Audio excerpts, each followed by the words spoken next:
Hi children, very good morning. I'm Kesia. Hope you're all doing good. So this is the time we have to revise as quickly as possible. So my intention of this video is to make things very clear and crisp. So let us revise very quickly organisms and evolution for now. Shall we begin? Right. So here on the screen you see ecology, right? Something about ecology. Right. So ecology is of two types, articology and synecology. Articology talks about population ecology. Population, what is a population? Group of individuals that all belong to a single species. So population ecology is also called species ecology. On the other hand, synecology talks about community ecology. So here if you can see, where is that? Yeah. So here if you can see, articology talks about population dynamics, synecology talks about community dynamics. And then if you consider this to be the environment, individuals of a single species, this is, what is this? Articology. And here you see three different communities, three different populations, three different species, ants, trees and humans together makes up a community. So what talks about community dynamics is synecology. So let's quickly talk about organisms and their environment. So ecology at organism level is called physiological ecology. So this ecology talks about interaction of organism with its environment. So why does it interact? To adapt for survival and reproduction. Now, Earth rotates around the sun. Earth also has a tilt of its axis. So these two lead to annual variations in intensity of light and duration of light, likewise intensity of temperature and duration of temperature. So annual variations in intensity and duration of light and temperature lead to seasonal variations. Now we also have annual variations in precipitation. You call precipitation also as rainfall. This also includes snowfall. So number one, meaning annual variation in light and temperature and variation in precipitation. I'll write here annual variation in light, temperature and precipitation. These three lead to the presence of various biomes.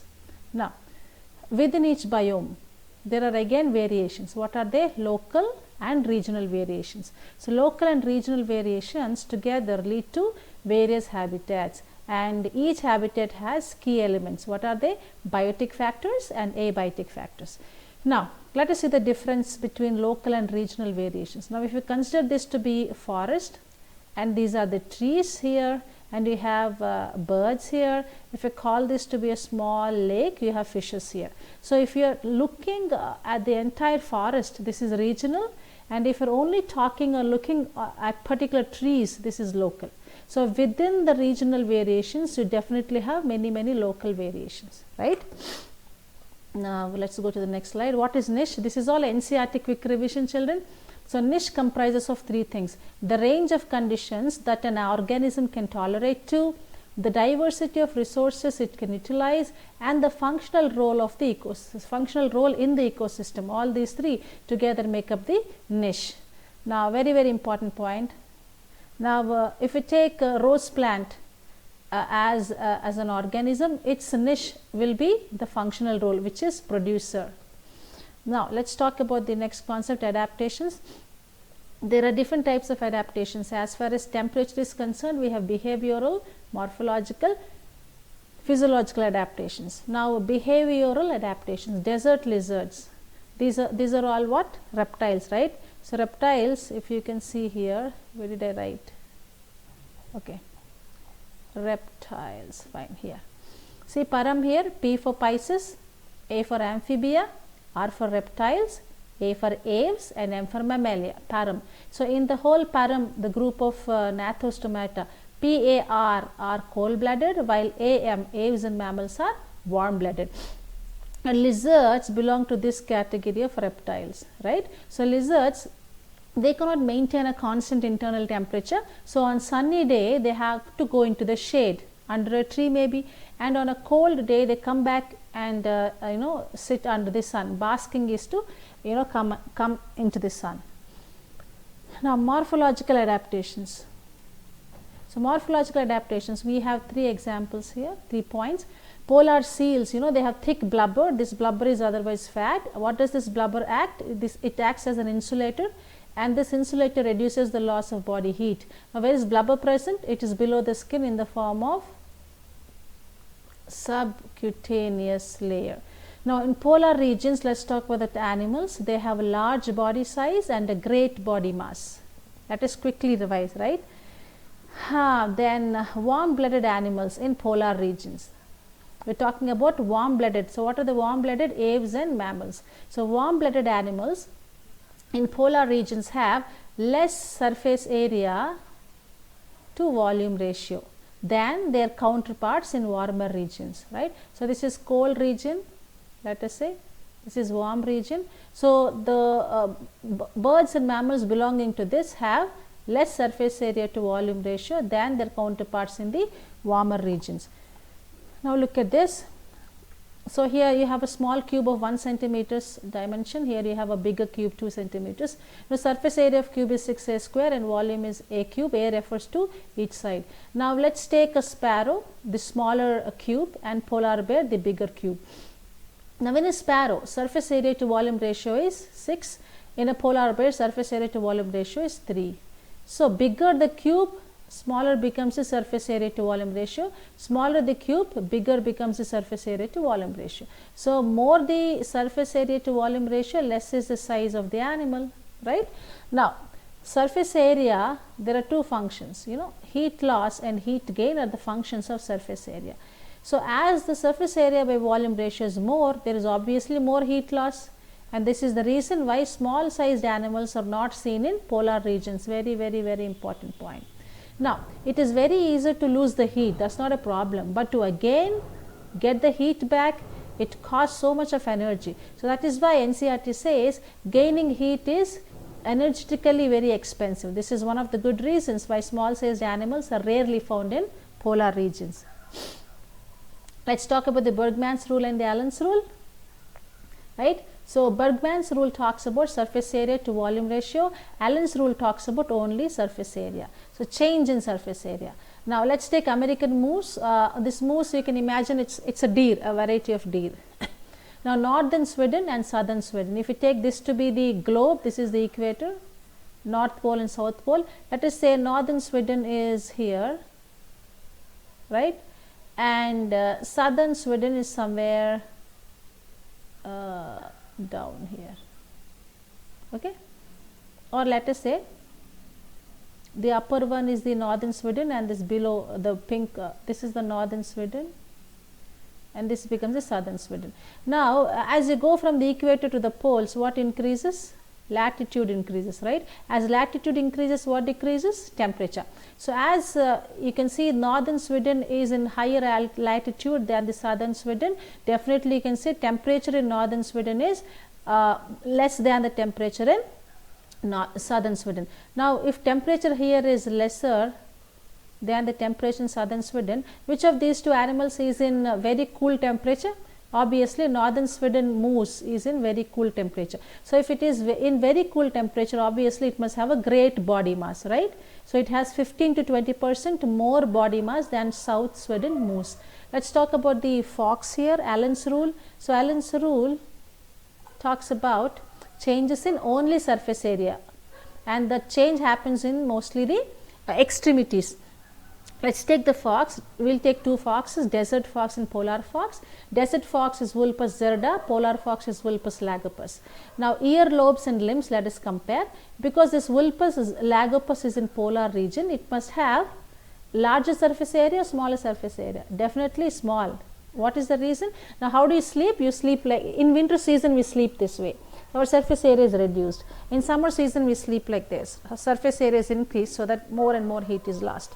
So, polar fox here should have shorter ear lobes and shorter limbs to prevent heat loss, while on the other case desert foxes must lose heat more. So, they have long ear lobes and long limbs.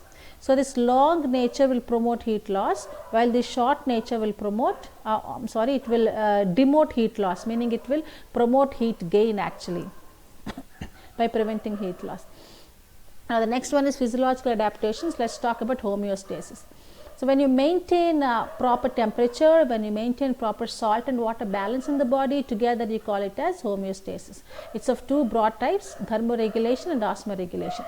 Based on how an organism can thermoregulate, we have three types: regulators, conformers, partial regulators or partial conformers.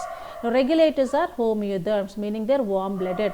How do you memorize this? RAM, RAM. R for regulators, A for aves, M for mammals. So RAM here we have. So aves and mammals, we just learned param, P-A-R-A-M. In param, P-A-R are cold blooded, A-M are warm blooded. Now along with aves and mammals, very few lower vertebrates and few invertebrates also are regulators. I picked these examples only from NCERT children. Now let's go to the conformers. So conformers are poikilotherms, the PAR category. In fact, 99% of animals and nearly all plants are conformers. How do you memorize this? CAP cap, C for conformers, A for animals 99%, P for plants. Now partial regulators or partial conformers. Now these are for sometimes regulators and for sometimes conformers. Examples are camels. How do you remember? PC, partial regulators, and C for camels. But this is a picture given in the NCERT as well. You have the external level on the x-axis and you have internal level on the y-axis. Now as the external is increasing, internal is also increasing. This is conformers. Now though the external is increasing, internal is maintained in the same level, right? So this becomes the regulators. On the other hand, see the third category, partial conformers, they are for some extent like conformers, then they become regulators. Now let's talk about migration. Now escape in space is migration. Now look at this.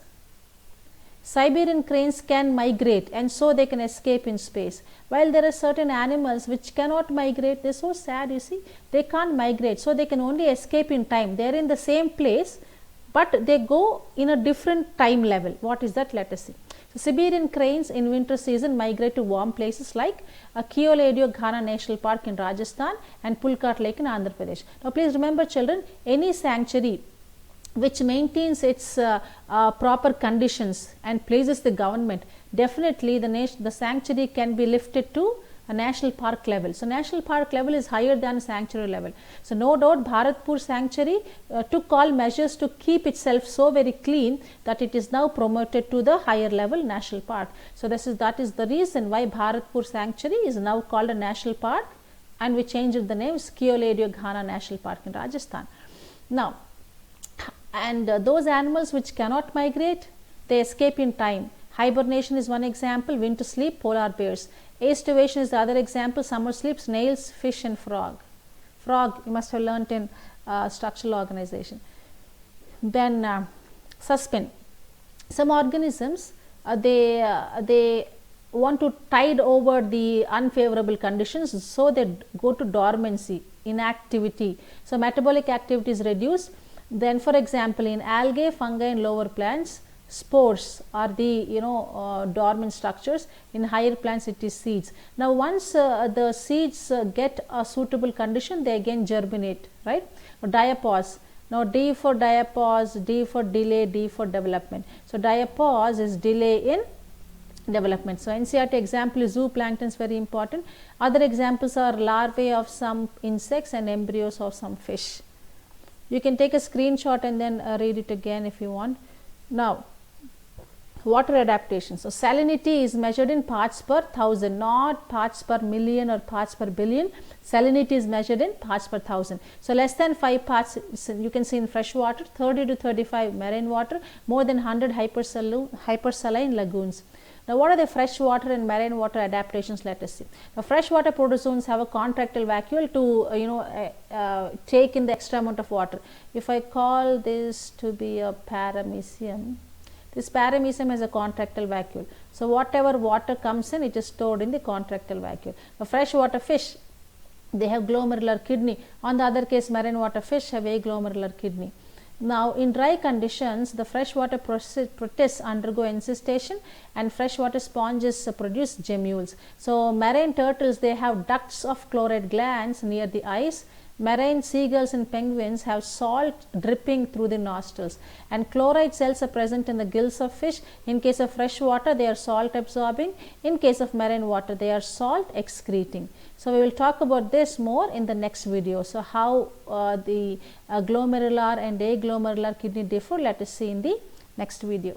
Thank you for the time. Have a good day. Bye bye.